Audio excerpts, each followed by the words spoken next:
welcome back to another video. Today I'm showing you how I do these really pretty watercolor floral nails with isolated chrome. This is a super pretty look for spring or summer, and you could do it with literally any color combo. So right now I'm doing my base color, and underneath my base color I have my base gel, which is actually a builder gel. I use the Cocoa's Platinum Filler Base today, which is my favorite clear builder gel. It's just so strong and it looks so nice. And if you're interested in learning this exact process for yourself, how I use builder gel, how to apply builder gel so that it lasts for 3+ weeks and looks really good and helps your nails grow, be sure to check out my advanced gel manicure course on my website. I'll have the link below with a discount code if you're interested. Okay, but for the base color, I'm using I Mean by Nail Thoughts, and it's a really pretty warm sheer. I did 2 coats of that and cured it fully. And now I'm getting the gel ready for the flowers. So I'm using 4 different colors, and I decided to use like a light purple, a light blue, and then a dark purple and a dark blue. Like I said, you could really use any colors for this. I just recommend that they go together and that they have a similar finish so that they blend nicely together. So for example, these ones are all pretty opaque, so they blend really well together, but if you had like a super sheer one, it might kind of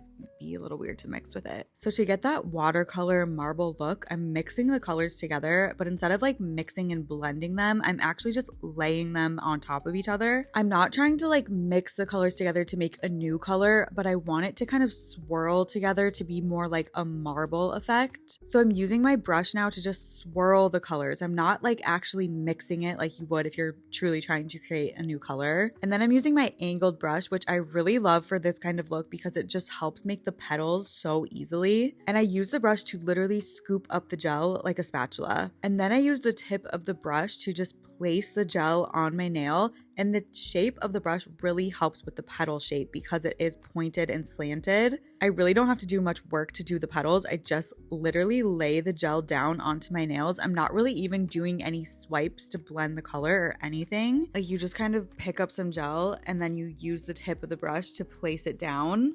This is going to be like the most boring tutorial ever because that's really all you have to do, but I do have a tip with using this brush. So as you can see, I have the brush turned so that it's on its side, and I'm using the tip of the angle. And I recommend starting the petals from the outside and dragging the polish into the center of the flower. I just find that that makes doing the petals a lot easier and they look more natural, and I like to do about 5 or 6 petals per flower. So with this one, I'm applying a little bit more pressure with the tip of the brush, which is giving me a bit of a rounder shape for the petals versus the first flower that I did, which is a little bit more pointed. So you can kind of play around with the pressure too to make the flowers look slightly different. And then on the palette, you saw that I kind of swirled that gel together, and I'm just trying to pick up different areas of the gel so that we get like a slightly different color variation for each flower too, and even each petal. I didn't really have a plan with this nail. I just like to kind of see where there's open space and fill it in with the petals. So here I'm just doing half of a flower kind of off of the tip of my nail. Then I have a bunch of space here at the bottom of my nail where I'm doing another thin flower with really light pressure. And you can see I picked up some darker purple for this flower too. So it's kind of playing off of the colors in the other flowers, but looks slightly different, which is really fun. You can see I'm clearly moving my thumb around a lot for this look because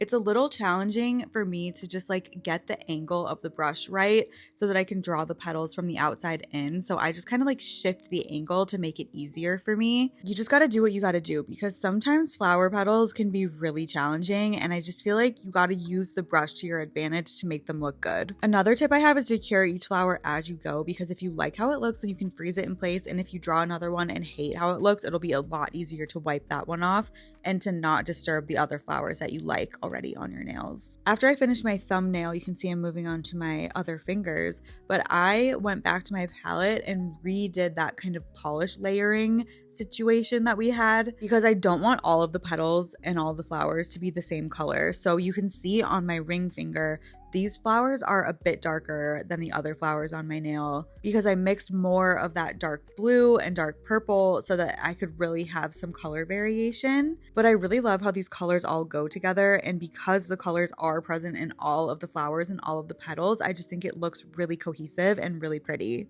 That's pretty much it for the flowers. It's pretty simple, just laying down a bunch of paint. It takes a little bit of time, but it is pretty easy once you get the hang of it. And you could just add some finishing details with gel at this point, but I wanted to do isolated chrome because I thought adding some gold accents would be really pretty. Chrome is kind of finicky, but it likes to stick to non-wipe shiny surfaces. And I want to do isolated chrome, as I said. So I'm making my entire nail matte. So I'm using a matte non-wipe top coat here, just painting that over my entire nail and curing it. So you can see now that my nails are fully matte, which honestly looks kind of cool. And if you leave your nails like this, it will work like pretty well. But to be extra safe, I like to wipe the nails after with isopropyl alcohol and give it a super gentle buff. This is a 180 grit buffer, and I am being super gentle here because I don't want to leave any grooves behind in my nails. I just want to kind of rough up the surface so that the chrome has no interest in sticking to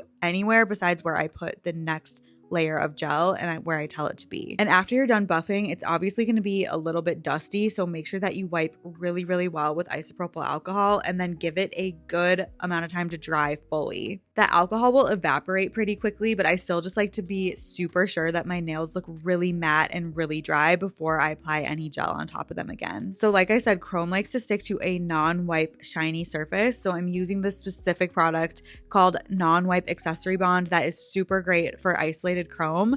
And then to make it even easier, I'm using these little chrome pens that really help with like only putting the chrome on the isolated area. I like to do like little dots, so I'm just doing pairs of 3, I think, on each flower, and you can kind of see them here. They honestly look kind of cool just being clear like that too. Like they look like little water droplets. Like maybe I should try this as a different manicure sometime. I think it looks really cute. I really like doing odd numbers on my nails, so I'm just doing 3 dots on each flower, and then if I have any like really open space, I'm gonna add some dots in that too, because it'll just be a nice way to fill it in and also just make the whole look really cohesive. You could use a dotting tool for this, but I also like using my detail brush because it's super narrow and it just helps make the dots really, really tiny. Okay, so the next thing you need to know about doing isolated chrome is that with this non-wipe gel, you need to basically under cure it for the chrome to stick. If you cure it fully initially, the chrome will not stick to it for some reason, so you need to be super careful with how long you're curing it. So with these dots, I'm only curing it for like 10 to 15 seconds and then immediately applying the chrome to it. The chrome pens really help here because you can just quickly start applying the chrome immediately once you take your nail out of the lamp. You don't have to like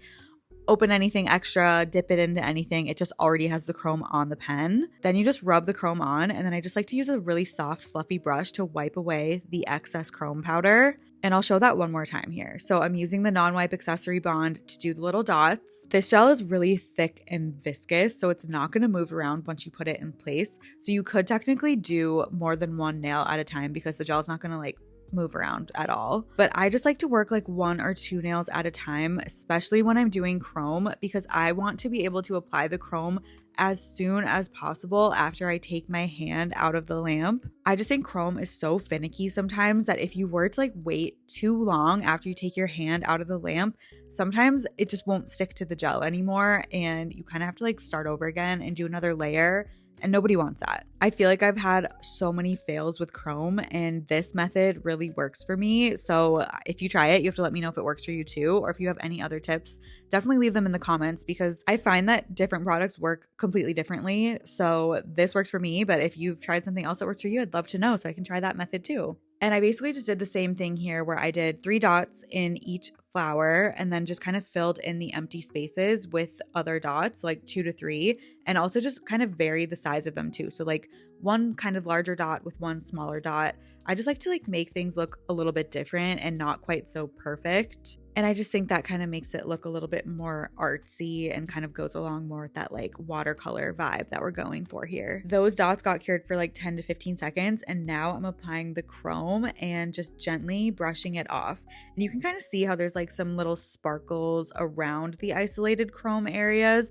And we're going to address that right now. So even though I prepped my nails with the matte top coat and buffed and wiped, the chrome still kind of stuck a little bit around the areas where I did the isolated chrome a little bit more than I would have liked. It definitely doesn't look as pronounced as it does on top of the dots, but you can still see like the sparkles around it. If that happens to you, I just use a lint-free wipe and put a little bit of alcohol on it and kind of fold it so it's like pointy and just kind of wipe around those areas. It takes like 2 extra seconds and I think it just kind of cleans it up and looks a little bit nicer. And then just let that dry really well before you move on to your top coat. So I'm using my favorite ultra glossy non-wipe top coat. This is like just my favorite top coat. I probably will use it in every single video that you ever see me post on here. And I really like this for this specific look because those chrome dots are kind of 3D. They're raised up, especially more than anything else on my nails. So I want to like encapsulate those dots so that the chrome does not rub off and so that my nail feels really smooth. So after I applied that coat, I'm moving my nail around and I can kind of see that my line of light is like bouncing around because some of the dots